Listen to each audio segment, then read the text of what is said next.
Assalamualaikum warahmatullahi wabarakatuh. Hello everyone, let me introduce myself. Perkenalkan, nama saya Ria Tri Pratiwi dari Universitas Sains Fakultas Ekonomi dan Bisnis, Prodi Akuntansi.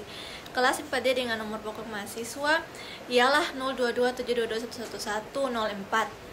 Puji syukur kehadirat Tuhan Yang Maha Esa atas segala limpahan rahmat dan karunia-Nya, serta salam dan salawat senantiasa tercurah kepada junjungan kita Nabi Muhammad SAW yang telah membimbing umat manusia ke jalan yang benar. Kata pengantar ini disusun dalam rangka untuk memperkenalkan dan memperjelas isi dari karya yang disajikan. Diharapkan bahwa ini dapat memberikan pemahaman yang lebih baik terhadap topik yang dibahas serta memberikan manfaat bagi para pendengar, tidak terlepas dari bantuan dan dukungan berbagai pihak. Oleh karena itu, saya mengucapkan terima kasih yang sebesar-besarnya kepada semua pihak yang telah membantu dalam penyusunan karya ini. Semoga ini bermanfaat dan dapat memberikan kontribusi yang positif bagi pendengar. Kritik dan saran yang membangun sangat saya harapkan guna perbaikan di masa yang akan datang. Akhir kata, saya berharap agar karya ini dapat diterima dengan baik oleh pendengar dan menjadi sumber ilmu yang bermanfaat. Wassalamualaikum warahmatullahi wabarakatuh.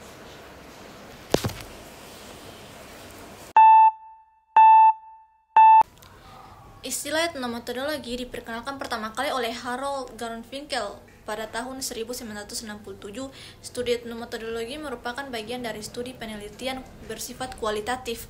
Dikatakan juga sebagai studi penelitian yang relatif baru. Etnometodologi berasal dari bahasa Yunani, ethnos yang artinya manusia, methods yang artinya cara, dan logos yang artinya ilmu. Sehingga metodologi adalah studi atau ilmu tentang metode yang digunakan oleh orang awam atau masyarakat biasa untuk menciptakan perasaan, keteraturan, atau keseimbangan di dalam situasi di mana mereka berinteraksi. Dengan kata lain, etnometodologi adalah studi tentang cara-cara yang digunakan oleh sejumlah orang dalam menyelesaikan masalah dalam kehidupan mereka sehari-hari. Demikian, etnometodologi pada dasarnya merupakan kumpulan pengetahuan berdasarkan akal sehat, common sense, dan rangkaian prosedur dan pertimbangan atau metode yang dengannya masyarakat dapat memahami, mencari, dan bertindak berdasarkan situasi di mana mereka menemukan dirinya sendiri. Salah satu jenis penelitian kualitatif yang sering digunakan oleh para peneliti ialah etnometodologi sendiri.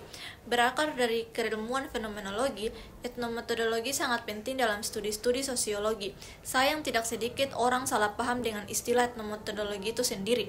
Ada yang beranggapan bahwa etnometodologi sebagai metode mengumpulkan data karena ada istilah metodologi di dalamnya. Ada juga yang mengartikan etnometodologi sebagai sebuah pendekatan untuk meneliti kelompok masyarakat atau etnik atau suku primitif tertentu karena ada kata etno di dalamnya.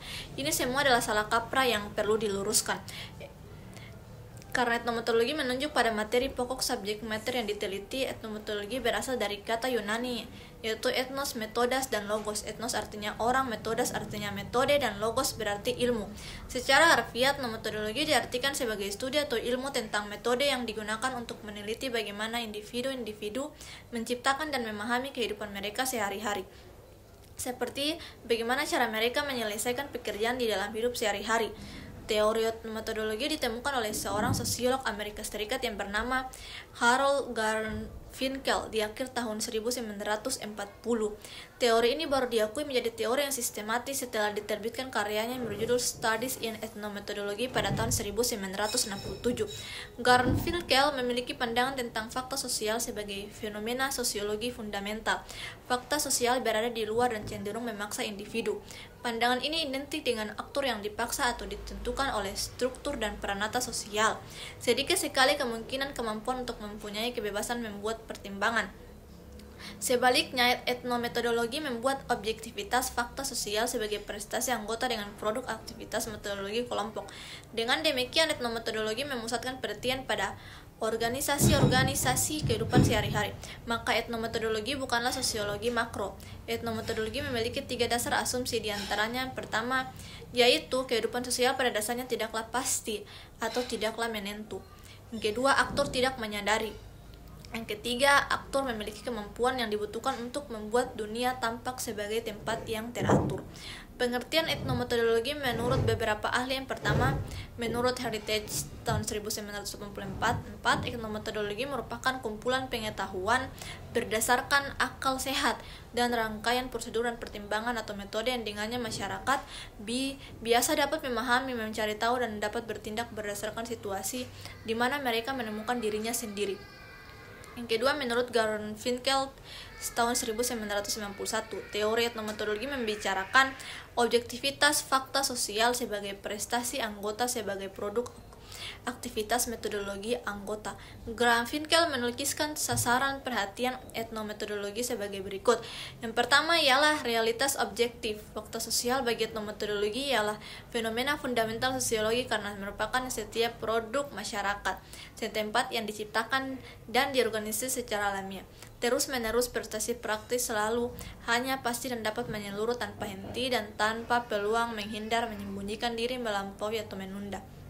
Yang ketiga, menurut Hilbert tahun 1992 menyatakan bahwa pakar etnometodologi tak memusatkan perhatian kepada aktor individual tapi lebih pada anggota. Namun, anggota tidak dilihat sebagai individu tetapi lebih semata-mata sebagai aktivitas keanggotaan praktik cerdik untuk menciptakan apa yang menurut mereka merupakan struktur organisasi berskala luas dan struktur personal atau interaksional berskala kecil. Jadi, pakar etnometodologi tak tertarik pada struktur mikro dan struktur makro, tetapi mereka memusatkan perhatian pada praktik cerdik yang menghasilkan pemahaman tentang kedua jenis struktur itu. Garfinkel dan pakar etnometodologi lainnya memusatkan perhatiannya kepada cara. Ada contoh konkret etnometodologi, yaitu seorang peneliti memilih untuk mengamati bagaimana siswa di sekolah menengah berinteraksi di ruang kelas mereka. Mereka tidak hanya mencatat apa yang dikatakan oleh siswa atau guru, tetapi juga bagaimana mereka menggunakan bahasa tubuh, jeda dalam percakapan atau gestur untuk menyampaikan makna tambahan. Dari observasi inilah peneliti mencoba untuk memahami aturan tak tertulis yang mengatur bahwa interaksi di ruang kelas tersebut, serta bagaimana siswa dan guru memahami dan dapat mengikuti aturan tersebut tanpa disadari. Kesimpulan dari saya adalah bahwa etnometodologi merupakan metode etnometodologi yang digunakan dalam penelitian dengan cara melakukan pengamatan secara langsung terhadap interaksi sosial di dalam konteks tertentu, baik melalui observasi langsung maupun melalui rekaman audio atau video. Peneliti kemudian menganalisis data tersebut secara mendetail dengan fokus pada pola-pola dan aturan-aturan tak tertulis yang mendasari interaksi tersebut. Langkah-langkah yang dapat diambil dalam menggunakan metode etnometodologi dalam penelitian meliputi: yang pertama yaitu adanya observasi. Peneliti melakukan pengamatan terhadap interaksi sosial dalam situasi nyata baik secara langsung maupun melalui rekaman. Yang kedua, menganalisis transkrip. Peneliti mentranskripsikan percakapan atau aktivitas yang diamati dengan detail. Yang ketiga, mengidentifikasikan sebuah pola, yaitu peneliti mencari pola-pola atau aturan-aturan tak tertulis dalam interaksi tersebut, seperti cara-cara berkomunikasi, pembagian peran atau strategi untuk menyelesaikan konflik. Yang keempat, menginterpretasi. Peneliti memahami makna-makna yang diberikan oleh partisipan terhadap interaksi tersebut, serta bagaimana mereka meresponsnya. Yang kelima, memvalidasi. Hasil analisis dikonfirmasi dengan partisipan atau mempertimbangkan dalam konteks budaya dan sosial yang lebih luas. Yang keenam, penulisan laporan, yaitu peneliti menyusun hasil analisis dan temuan-temuan dalam bentuk laporan penelitian yang jelas dan secara sistematis. Jadi metode etnometodologi dapat digunakan dalam berbagai bidang, termasuk antropologi, sosiologi, psikologi, dan studi komunikasi, untuk memahami bagaimana orang berinteraksi dan memberi makna dalam kehidupan sehari-hari.